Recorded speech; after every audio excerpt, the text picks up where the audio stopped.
Personne ne s'attendait à ce scénario. Bénin versus Congo devait être un match banal, mais ce qui s'est passé a choqué toute l'Afrique du football. Un moment précis a tout fait basculer. Et si tu rates la fin, tu vas regretter. Regarde jusqu'à la dernière seconde pour comprendre pourquoi ce match va marquer la CAN. Abonne-toi maintenant, like et active la cloche pour ne rien rater des prochaines analyses explosives. Cette rencontre, c'est donc parti avec les Léopards, tout de bleu vêtus, qui vont se faire les premières passes sur cette pelouse du stade Al-Barid de Rabat, et essayer de commencer par une victoire, mais face à eux, il y a évidemment cette équipe béninoise qui a les mêmes ambitions. Là, on va faire construire en s'appuyant sur Samuel Moutoussamy. Mondonda et que Mondonda qui va ouvrir le score sur cette erreur de la défense béninoise. Elle est sanctionnée directement. C'est le numéro 10 des Léopards qui fait trembler les filets à la 6e minute. 1-0 pour le Congo. La République démocratique du Congo prend l'avantage. Quel coup du sort là, avec ce but de la RDC. La mésentente elle est terrible, hein. L'image aussi est terrible.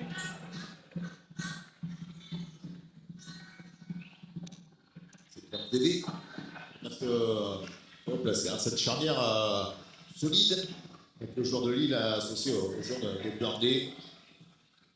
Wan-Bissaka, hein, les nationaux. Alors avant, on avait l'habitude d'avoir dans cette équipe de RDC essentiellement des joueurs qui avaient grandi ou qui avaient été formés en Belgique. Pour le plus grand montant, on se rend compte maintenant qu'il y a quand même beaucoup de joueurs évoluant en Angleterre également. On a réussi à attirer dans le projet congolais. La champion du monde. C'était Dodo Doku qui avait réussi à surprendre Lionel Pazzi. Ça flirte avec le poteau droit des buts congolais. Encore une fois, hein, exécuté.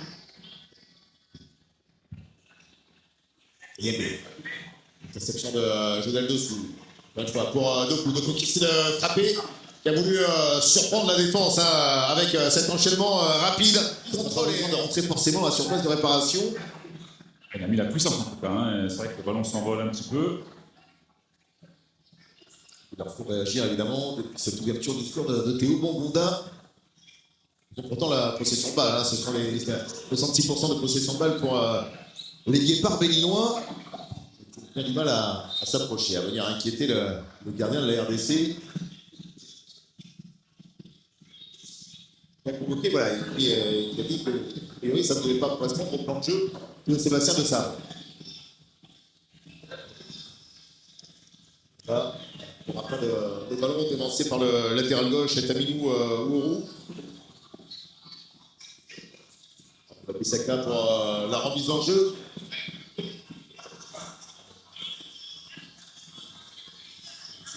Donc, Bakambu, talonnade, il a...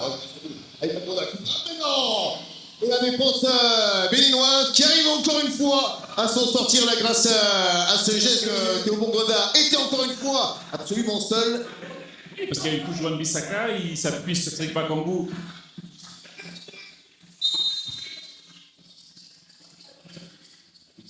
Espérer qu'il y avait des petites fautes, notamment Axel Twanzebe pour essayer de se sortir hein, du marquage. Et bien c'est là-dessus qu'on va se quitter puisque c'est la pause dit monsieur Abongile ici avec dans quelques instants Yves Toza qui va donner le coup d'envoi. La deuxième période c'est lancé par monsieur Thomas Abongile, l'arbitre sud-africain. Pour l'instant c'est Guépard du Bénin qui sont menés 1-0 par les Léopards de la République. Très au premier poteau mais voilà. C'est vrai que Bakambu n'était pas là. Sadiki encore, Sadiki toujours qui insiste avec beaucoup. L'arbitre laisse l'avantage, même s'il a vu la faute, hein, certainement sur Noah Sadiki, puisqu'il y a ce centre. Et le coup de tête de Cédric Bakambu, l'avantage qui a été donc gagnant. Et les Léopards se mettent à l'abri dans ce match. Voilà, après on a vu, hein, Cédric Bakambu parfaitement servi hein, par Nathalie Poukou, mais avec quand même une liberté hein, des Guépards du Bénin. Alors, il essaie pour l'instant de s'écarter. Et non, il ne va pas valider le but, puisqu'il avait se placer lui pour essayer de récupérer éventuellement un second ballon. pas le latéral gauche, qui essaie de tirer, qui a essayé de surprendre Basile. Il aurait fallu réussir. Hein. On a joué très rapidement, juste le décalage pour une énorme frappe de Tamimou au roux. C'est parti très très vite. Hein. Il n'y aura pas de retour du VAR et qu'il a décompté le temps perdu sur ces arrêts de jeu. Après, le VAR a quand même besoin de quelques ralentis pour se faire une idée. Je pense qu'il y a... Regardez Bakambu qui pousse Bakambu, mais non.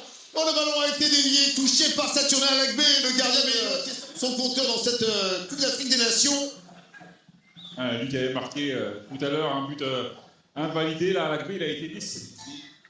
21 ans. Nouveau coup franc pour Nathaniel Coucou. Voilà. Mais le coup de tête pas Saturnin Alagbe. Ouais, je crois qu'il prend ce ballon au moment où il redescend, donc il n'y a pas du tout de puissance. C'est Alagbe là qui a sorti pour jouer à Sam. Il est derrière lui pour Olivier Verdon. Sans contrôle, qui la redonne dans la course d'Amoussou. On le sent maintenant avec Donodoku. Oh, qui avait failli récupérer le ballon dans la course. Les Mélinois qui bataillent. Donodoku encore une fois derrière lui pour Moumini avec Cécile Almeida. Protection de balle, Donodoku pour Cozy.